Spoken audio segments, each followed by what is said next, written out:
कौन सा complex which will be, it will be diamagnetic,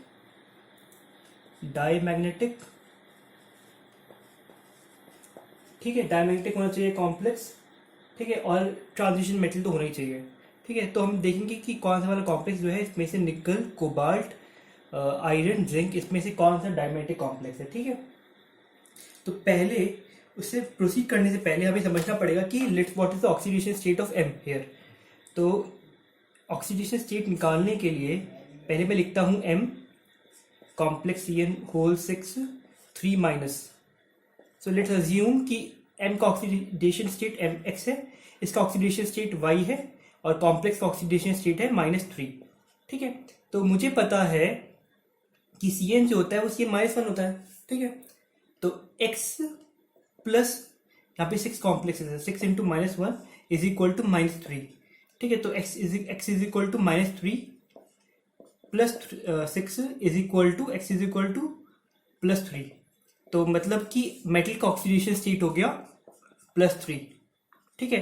तो अभी जितने भी मेटल्स हम लेंगे, निकल, कोबाल्ट, आयरन, जिंक, जितने भी हम मेटल लेंगे it should be in +3 oxidation state, ठीक है। तो हम स्टार्ट करते हैं। We'll first take nickel, then we go for iron, and then we'll see zinc, and then after that we will go for cobalt, ठीक है। तो हम पहले स्टार्ट करते हैं निकल से। तो निकल का एक्चुअली इलेक्ट्रॉनिक कॉन्फ़िगरेशन क्या होता है? We have to see the electronic configuration.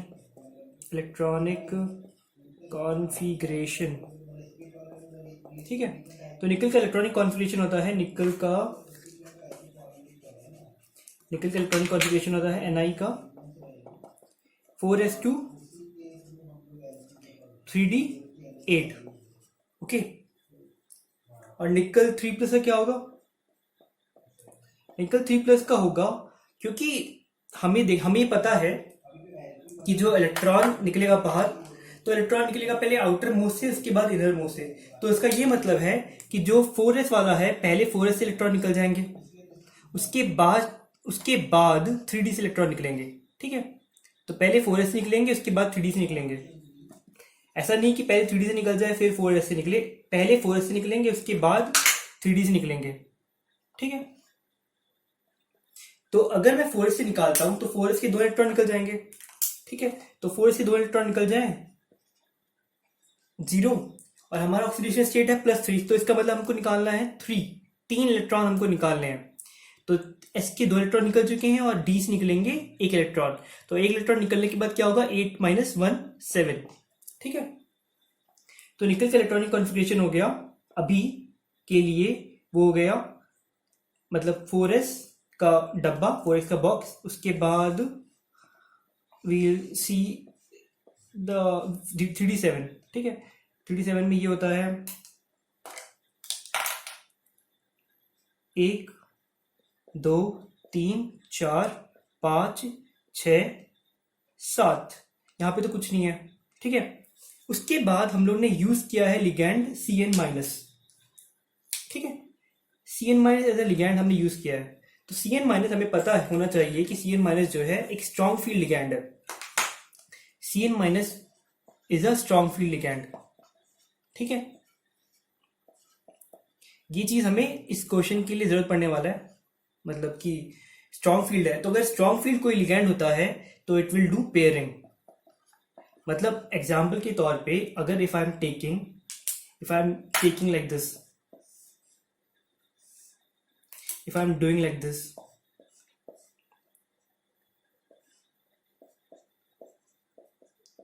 ठीक है, और अगर मैं यूज करता हूं Cn- लिगैंड, तो क्या होगा? Cn- because strong field ligand है तो ये पेयरिंग कर देगा, ठीक है। तो पेयरिंग करने की वजह से अभी ऐसा हो जाएगा, बाकी जो भी है वो खाली हो जाएंगे, ठीक है। ये पेयर हो गए, ये दोनों पेयर अप हो गए, ठीक है। तो हम इसको पेयरिंग करेंगे, इसको पेयरिंग करते हैं निकल 3+ को, निकल 3+ में हम लोग को पेयरिंग करना है। तो पेयरिंग करने के बाद 1 2 3 4 5, तो 1 2 4 5 6 और एक 7। ठीक है, हम नोटिस करेंगे कि यहाँ पे एक इलेक्ट्रॉन वेकेंट है। मतलब वेकेंट इन द सेंस कि अनपेयर्ड है। तो अगर कोई अनपेयर सिस्टम इलेक्ट्रॉन बच जाए, अनपेयर्ड इलेक्ट्रॉन रह जाए, तो it will be paramagnetic. It will be paramagnetic. और अगर कोई अनपेयर इलेक्ट्रॉन ना बचे, मतलब सभी इलेक्ट्रॉन पेयर अप हो, तो वो होगा डायमैग्नेटिक। तो हमें इस क्वेश्चन में ये बताना था, ये ढूंढना है कि एक्चुअली कौन से इलेक्ट्रॉन्स है, कि कौन से सिस्टम है जो पेयर अप हो रहा है। अगर कोई पेयर अप नहीं हो रहा है, अगर कोई अनपेयर हो रहा है, तो इसका ये मतलब है कि वो पैरामैग्नेटिक है। पर इस क्वेश्चन में हमें पूछा गया है कि व्हाट इज डायमैग्नेटिक। तो इसका मतलब है कि कहीं पे हमें देखना पड़ेगा कि कहीं पे पेयरिंग अप हो रहा है।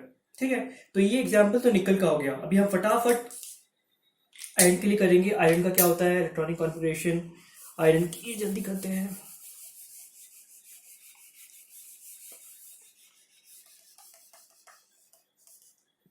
ठीक है,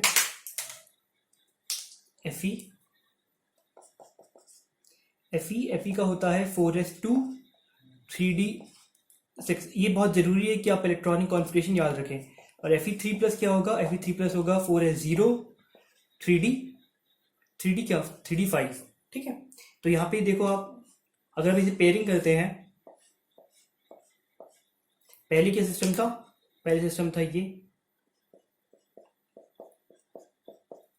Fe3 प्लस के लिए। ठीक है,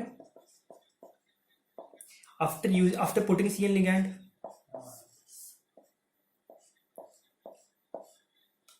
अभी हो रहा है ये, पेयरिंग करूंगा मैं।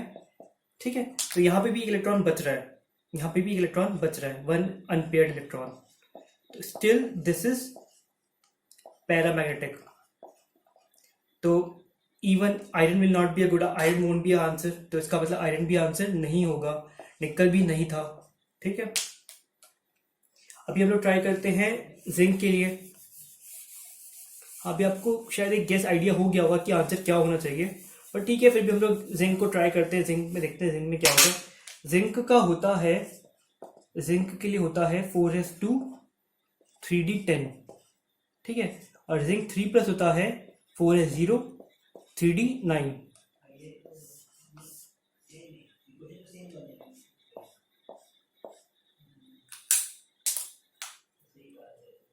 एक दो 1 2 3 4 5 6 7 8 9।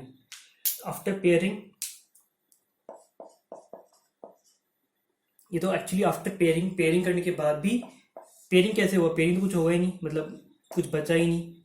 तो पेयरिंग क्या होगा, वही होने वाला है जो पहले था। ठीक है, ठीक है, तो यहाँ पे भी आप देखो कि एक सिस्टम, एक इलेक्ट्रॉन जो है वो बच रहा है, वन अनपेड इलेक्ट्रॉन। तो still this is paramagnetic, paramagnetic. ठीक है, तो इसका मतलब है कि आंसर भी मेरा जिंक भी नहीं होगा। तो clearly cobalt should be the right answer, but हम लोग फिर भी without saying like this we will just see ऐसा क्यों हो रहा है, वी विल सी कि कोबाल्ट का ऑप्शन क्यों आएगा। ठीक है, तो कोबाल्ट करते हैं। कोबाल्ट होता है CO, कोबाल्ट होता है 4s2 3d6, CO sorry 3d7, CO3 plus होगा मेरा 4s0 3d4 3d6 sorry 3d6। ठीक है, और अगर मैं बनाऊं इसका इलेक्ट्रॉनिक कॉन्फ़िगरेशन तो कैसे बनेगा,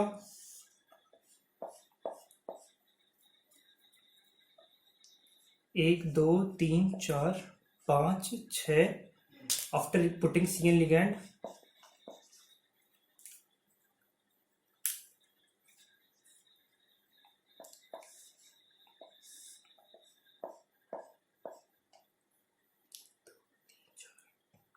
एक दो तीन चार पाँच, they all are pairing up.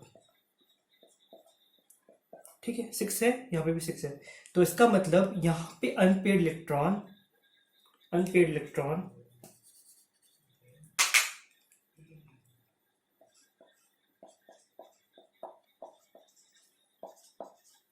Zero आ रहा है।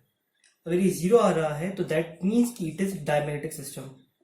ठीक है, दिस मीन्स कि ये डायमैग्नेटिक सिस्टम है। तो इसका जो आंसर होगा वो होगा आपका कोबाल्ट।